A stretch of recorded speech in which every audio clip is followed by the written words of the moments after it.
Welcome to the Washington AI Network podcast. I'm Tammy Haddad, the founder of the Washington AI Network, where we bring together official Washington policymakers, DC insiders, and AI experts who are challenging, debating, and just trying to figure out the rules of the road for artificial intelligence. Welcome to Paris.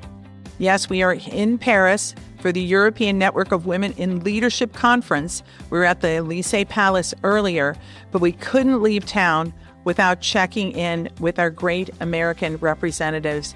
And we have two amazing ambassadors here with us today to talk about AI. They're dealing with issues that the whole world is trying to figure out, and it's so great to have them here.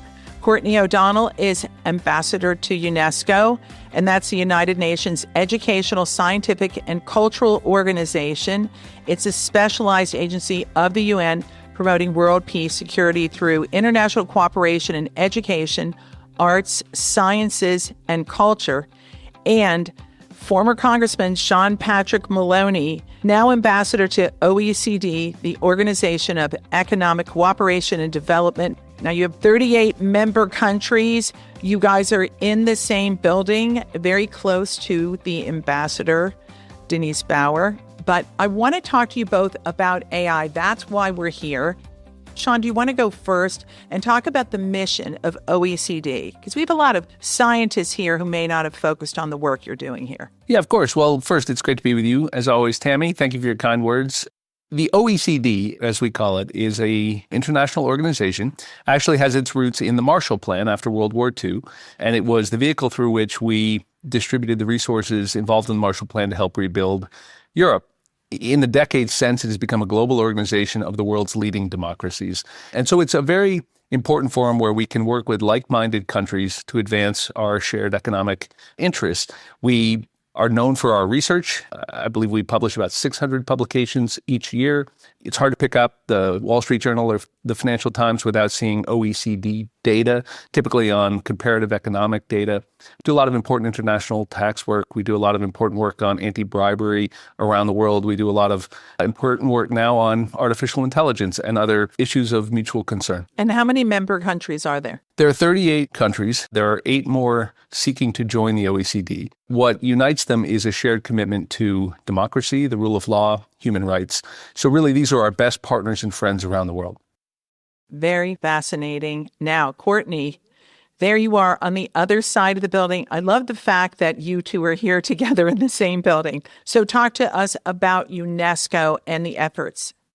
Absolutely. Thanks again for making the time to come today to our shared offices. It's wonderful to see you in Paris. And I think UNESCO was also formed after World War II, in the ashes of World War II, with the goal of trying to form bonds among peoples using arts, science, and culture to bring people together. So that manifests itself in many ways, but UNESCO plays a strong role in shaping the norms and standards of education around the world. Many people know UNESCO for the work around the world to save and protect unique cultural heritage sites through their World Heritage Program. But the reach, as you think about science, education, culture, are incredibly vast. And we also are, amongst UNESCO, 194 member countries, as well as 12 associate members. It's a space for convening a really broad and diverse group of member states. And as Ambassador Maloney said, when you're looking at such wide topics, artificial intelligence is no doubt impacting all of them. So when we think about the American presence at UNESCO, similar to the American presence at OECD, we really believe strongly American leadership and an American voice shaping these discussions, specifically on emerging technologies like AI, is critical. Well, this is not your first technology job, I would say. You've had a lot of experience in tech as well as government. So you're looking at AI, and you guys have written some reports, and I know you have a very large global team who have spent a lot of time focusing on how to make things fair. Where are things?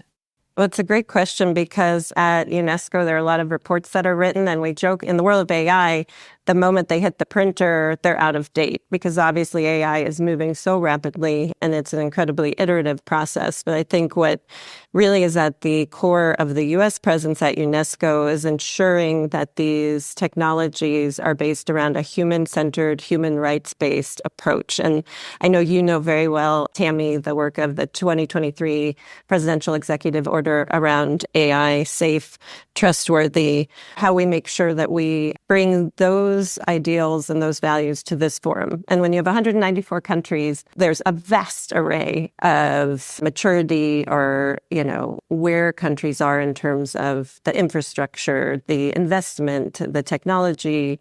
And so some countries are just at a point where they're grappling with, should we have a national standard or approach for AI? Others are very mature in thinking about very specific growth strategies across sectors. And so we think it's really important to be at that table because, as you know, in America, we believe AI can advance sustainable development and that all countries on their journey can benefit from what we've developed around safe, secure, and trustworthy AI. So I would say the conversations are frequent. They really go across all sectors. And what we've tried to do from the point of view of our mission is really think about how we can share best practices, partner with other countries to bring them along, and also bring our best and brightest talent from technology, education, and other sectors to the table here at these multilateral organizations.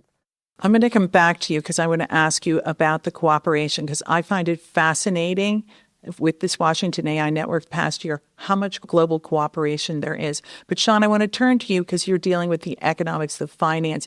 And as you pointed out, it's all the data.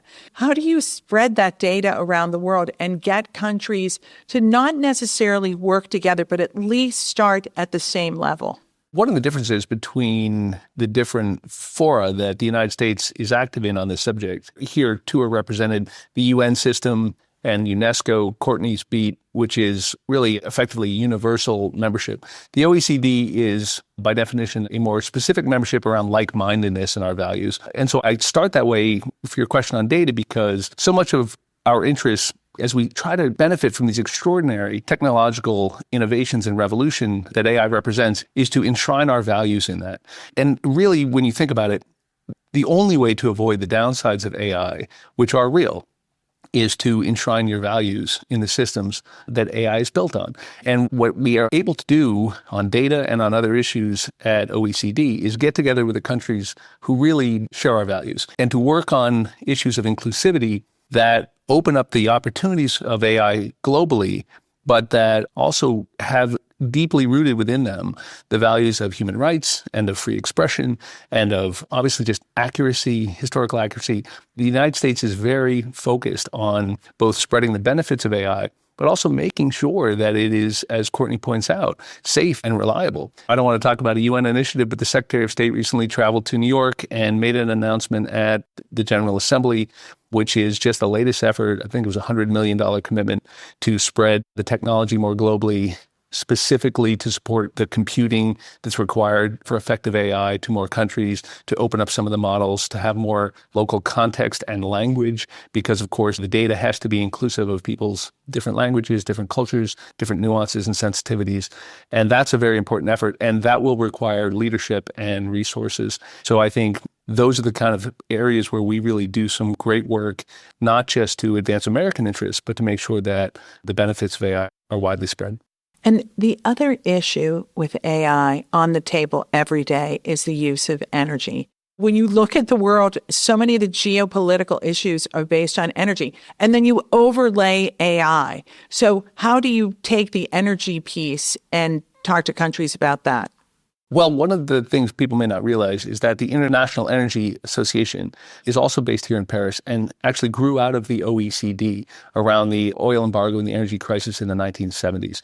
And some of the most important work we do on international energy policy is actually done through the IEA, the International Energy Agency. Again, a sort of nested entity within OECD. And so you're absolutely right, because we can't lose sight of our energy transition goals. We can't lose sight of the climate crisis. And that's why the energy conversation is inextricably linked to the AI conversation, because people may not realize that this is not like doing a search on Google and it's the same amount of electricity you're using as doing other types of computing. To do the type of computing required here on these large models requires enormous amounts of energy because of the number of calculations. And so that's why the conversation around sustainability and of having sustainable sources of energy and having those resources available to all peoples and all countries, you cannot separate it from a serious conversation about how to accomplish both these goals and the other important goals that we have to achieve as well. Well, also, France, you're here where nuclear energy is primary, and the rest of the world doesn't really have that, especially in the United States. So maybe that will change soon. We'll see. So, Courtney, how does the U.S. work on AI at UNESCO? Well, in a variety of ways. And I think hopping on to what Ambassador Maloney said, because we really love our acronyms in this space too. But I think when we talk about climate on the UNESCO side, we are not on as much the technical expertise or necessarily recommending very specific regulatory matters, but thinking about broadly, how do you use science to advance such goals, the utilization of AI in science and monitoring. Part of UNESCO is the International Oceanographic Committee and the Intergovernmental Hydrological Program, the IHP, where we see it's using AI to monitor water and resources. So some of the greatest science and climate-based initiatives that have been core to UNESCO's work and have involvement of great American universities and scientists are now implementing AI into their ongoing work. And I think as we talk about the broad range of where different member states are on AI, we do a lot of work as the U.S. mission partnering. We are the co-chair along with Ghana of the Priority Friends of Africa group. And really, we think about President Biden today in Angola talking about the future is here in Africa. And so a lot of the work we do in that space is thinking about how can we advance digital skills, look at AI and models that may have worked in the United States, or to Ambassador Maloney's points, ways we can help spearhead some of that innovation. Because while we're thinking about certain things, my colleague from Nigeria is saying we still need to get better STEM education programs. We still have rural populations who we're afraid aren't going to benefit from this tremendous technology. So I think trying to ensure American leadership is, again, basing the work we're doing across all sectors in this safe, secure, human rights-based approach, but also ensuring as the technology lifts, it lifts everyone up, and that the sustainable development goals that are embedded within the UN system, that the benefits are shared equally. And I think we take that very seriously in these multilateral engagements. There's so much money and there's so much time spent on health, global health, and especially with developing countries. I wonder, Sean, if you have looked at the health effects or the health inequities in AI. You know, it's obviously one of the best examples that people should understand about the upside here, what the opportunities are. It's easy to get focused on some of the risks and downsides. I recently learned about a program in India where using AI tools, you can cough basically next to your phone. And by the sound of your cough, the AI program can diagnose tuberculosis. And they've already had hundreds of millions of people participate in this program to eradicate that disease in India. So it's just one example of how exciting these tools are and the incredible diagnostic possibilities. And again, as you point out, the data is so key, being able to do better diagnosing earlier of things like tumors or cancers. There's huge opportunities here. So I should probably back up and tell you that we brought together something called the Global Partnership on AI, integrating OECD's efforts with what before that was an effort called GPI, the Global Partnership on AI, that had grown out of a G7 meeting some years ago, I believe, in Canada. And what this does is it creates an integrated partnership where we'll do some of the most exciting international work on AI policy, because what OECD really has that others don't is thousands of technical experts who have the former secretariat capable of supporting the substantive technical policy work here. But also it creates greater inclusion by including non-OECD countries in the effort through a balanced partnership. And that's really being stood up right now. And so some of the key areas where we will focus, we have a conference next week on AI and work, AI and education, and healthcare is absolutely one of the areas where I think we will see revolutionary advances. But again, you got to get the rules of the road right, and you got to make sure your values are embedded in this. And so it really matters that the people who share our values in as inclusive a way as possible, that we create a system where we can benefit in healthcare and other areas from these incredible technologies, but we don't put at risk our security, our values, our freedoms, because those downsides are real too.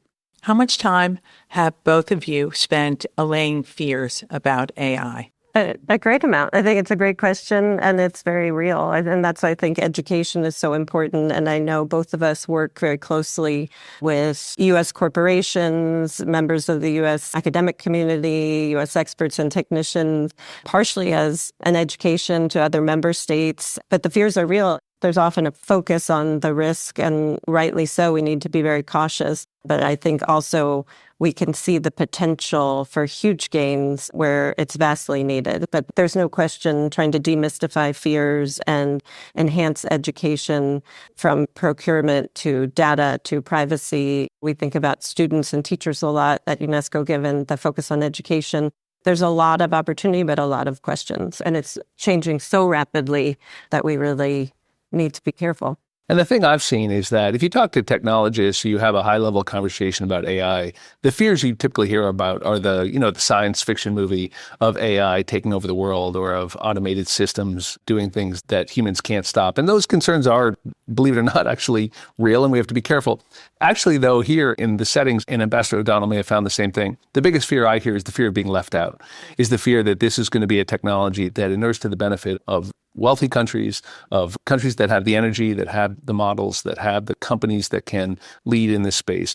And so part of what we do well, I think, in our engagements here in these multilateral settings is that we really walk the walk of showing that we're going to do better if we do this together with as many partners and friends as we can have. And of course, we're going to look out for American economic interests, certainly in my role. But, there's that expression, if you want to go fast, go alone.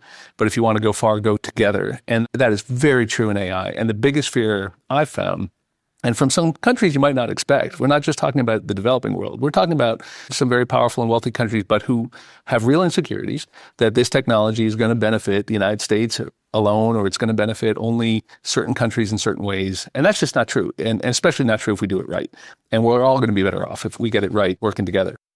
To Ambassador Maloney's point, I think there is a great fear that the stereotypes that currently exist, the misinformation that currently exists, that given the sheer force and power of AI, that can be amplified, whether it's across employment opportunities or for journalists who already face a lot of danger, are now facing it online for students. And so I think the intentionality, and that is what America brings to the table in these forums. When we're leading a resolution, as we did at our recent executive board on AI, it's about sustainable development. It's about integrating. It's about human rights based, but recognizing we need to be really intentional about the areas of challenge. But I was recently on a panel with diplomats from Japan, the EU, Nigeria, Brazil, and everyone is grappling with these questions. And so these forums, I think, really give us opportunities to learn from each other, share challenges and opportunities, and hopefully get to a place where we make strides together on some of those shared goals. It's interesting because so many people will talk about how government isn't helping, how not just the U.S. government, but you name it, citizens think, oh, no one cares about me, especially when you're talking about AI, just to the point of harms. And it's interesting because all the technologists feel like there's so much time being spent by institutions like yours and other institutions, not this year, not last year, not since ChatGPT came out. Like, how long have both of your institutions been working on it? At least 5 years, right? Even longer. Yeah, absolutely. I think people would be surprised to know that some of the early work was done at OECD in 2019 around principles governing AI, and that's foundational work that still serves as a key guidepost to some of the areas where we're working on these issues. And so, this has been going on for longer than people think, but it's still just getting going. I was just talking to the climate solutions person at Hugging Face, and it made me think the amount of opportunities on that side of the coin. Anything you do in climate that can make a difference. We've already talked about energy. Is there anything you're seeing specifically on the climate side that you think AI is helping make a big difference?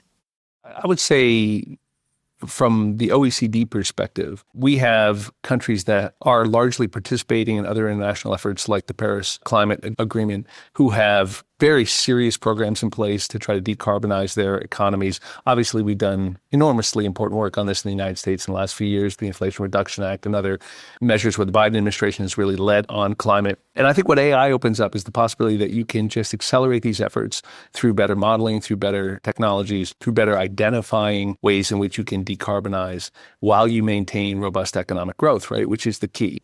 And so we don't do the technology. We don't do the actual application layer of AI, but what we're doing is we're creating almost like an international operating system where that application level can run in a way that is safe and reliable and trustworthy. That's why you got to get done consistent with your values and in time to do you some good. And I think all of us who lived through the internet revolution, I think now have a more nuanced understanding of the upsides and downsides of that incredible revolution, right? I mean, all of our kids are being affected one way or another by social media. That's not something we thought about in the early days of the internet revolution. We thought about all of the wonders and possibilities.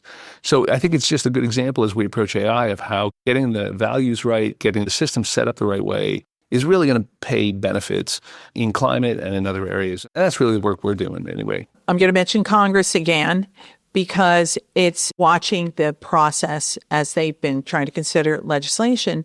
And there's a couple members who think that instead of watermarking synthetic material, that original material should be what's watermarked, or there should be some sort of international standard. Are you seeing on either side of the fence that any country or anyone you've talked to along the way that you think is finding a way to authenticate materials that will make people feel safer? This is for real. My kid will see it. Have you seen anything along the way? Part of the principles that are at the heart of the work the EU has done on this here in Europe are around that sort of transparency and auditability. And then, of course, depending on where and how that's showing up, you care more or less, right? The risks get more acute in certain areas. If you see the President of the United States on video, you should be able to know it is actually the President of the United States speaking. In other areas, you may be less concerned. And so I think you'll see that at the heart of most of the regulatory efforts on this. U.S. has taken a slightly more hands-off approach, a more innovation-based approach, which is often our preferred way to go.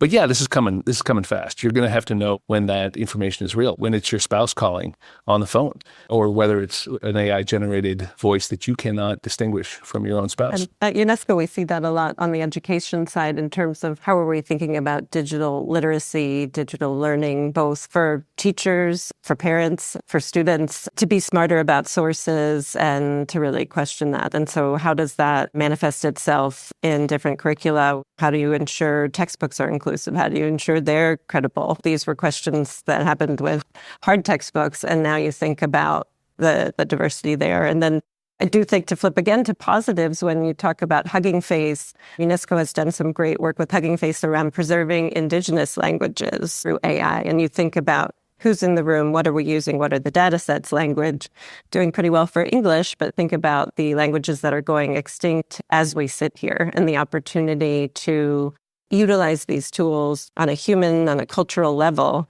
to really advance and preserve these assets. Just this week, we're heading into Notre Dame being reconstructed after a devastating fire, and we've met with companies and architects that AI is a part of preserving, rebuilding. How can that be used in places like Ukraine and places that are experiencing devastation of cultural artifacts, or being able to share that with people who otherwise wouldn't get to travel? And so back to finding the various ways that we are working with partners across sectors to utilize this for good. There are a lot of really exciting multilateral opportunities. You mentioned Notre Dame, and I was with Dara from Autodesk, and she told the story of how they used AI. If you think about building, if you're building with 3D, it changes everything. And she described how they did it. And when you think about the implications, not for Notre Dame, but for housing, all the housing crisis issues globally, that if you can use AI and you can get faster answers and better answers, you've solved one of the biggest problems taking place in the world, including in the United States. So you're going to be here for a few more months. Are you writing a note of here's all the things AI can fix after you leave? You're going to leave a note for President Macron. Here's what we see. Maybe it's, 3D. Anything you've seen here in Paris? Because I was reminded today that it is a hub of scientific education at the highest level. Is there anything you've seen here other than really what you talked about in India, which seems remarkable? I think people should realize that France actually has a pretty robust AI community here. And as an American, I will agree with you that the most exciting work is often done by American companies, but that's pretty familiar to us. I think the French would be pleased if we mentioned that they actually have been a real leader on AI, and they're well positioned on that. And one of the reasons is because they rely on nuclear energy, as you pointed out. And so the climate impacts of doing large data centers here or other infrastructure side pieces of the AI ecosystem have different impacts and favorable ones climate-wise. But really on the technical side, yeah, they have some really cool companies here doing some really interesting work, often on smaller models and on some of the things that they might have a more strategic advantage on, or comparative advantage on, I guess you'd say. And they were also one of the early leaders on the Global Partnership on AI together with Canada. They really stood that up, those two nations. And now, as I mentioned, it's been joined up with OECD. And while it's still called GPI, it's really GPI 2.0, because now it includes all 38 countries in the OECD plus a bunch of others, including India and other major nations who are participating in that global policy work. So France has been a leader on this. Absolutely. I would agree. And I think we both feel fortunate to be here in such a rich environment where there is so much innovation, and also just the notion of convening. I think we both spend a lot of our times in convenings that happen at our respective headquarters at OECD and UNESCO, which is really important to share information, to understand the best practices, to really hear where people are in their journey. To your point, to how do we dispel fears? How do we ensure there are more women at the table? Rural populations, whether you're in Nigeria or Nepal, there are ways we can learn from each other. And so being able to be a part of these convenings that our organizations foster with such expertise and a desire to get to impact is really gratifying and really exciting. Well, I always feel like leading from the front is the key. And both of you are doing that. I can't tell you how much it means to me personally to have you representing the United States here in France.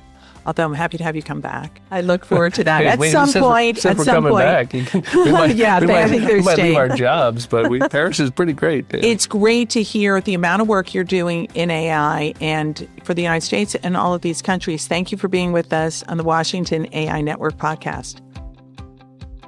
Thank you for listening to the Washington AI Network podcast. Be sure to subscribe and join the conversation.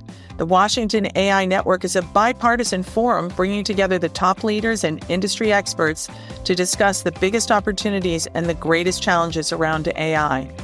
The Washington AI Network podcast is produced and recorded by Haddad Media. Thanks for listening.